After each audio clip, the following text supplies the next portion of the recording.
Welkom by ons video oor marksegmentering, noodsaaklike bemarkingsstrategie. Ons sal ondersoek hoe die verdeling van 'n breë mark in kleiner groepe besighede help om hul bemarkingspogings aan te pas om effektief aan spesifieke verbruikersbehoeftes te voldoen.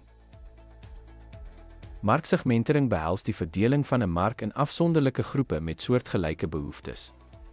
Dit stel maatskappye in staat om getekende bemarkingsstrategieë te skep, wat verseker dat elke segment die mees relevante en effektiewe kommunikasie ontvang. Binne 'n segment moet kliënte homogeen wees en soortgelyk op bemarkingsstrategieë reageer.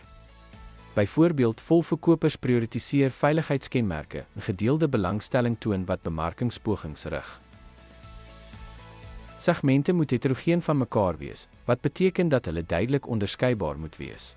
Byvoorbeeld, Volvo en Mini-koperkopers het verskillende prioriteite, wat unieke bemarkingsbenaderings vir elke groep noodsaak. 'n Segment moet aansienlik genoeg wees om getekende bemarking te regverdig. Byvoorbeeld, 'n segment wat in 3 televisies belangstel, moet groot genoeg wees om produksie en bemarkingsbeleggings te regverdig. Operasionele segmente moet identifiseerbaar en bereikbaar wees deur verskeie kanale. Red Bull verkry byvoorbeeld effektief sy teikenmark deur strategiese bemarkings en verspreidingspogings.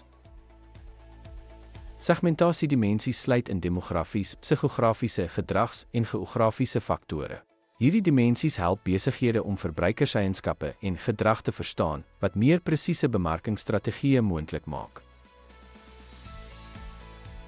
Ten slotte, marksegmentering stel besighede in staat om aan uiteenlopende verbruikersbehoeftes te voldoen met pasgemaakte strategieë. Deur segmenteringskriteria toe te pas, kan maatskappye hulpbronne effektief toewys en hul bemarkingssukses verbeter. Dankie dat jy gekyk het.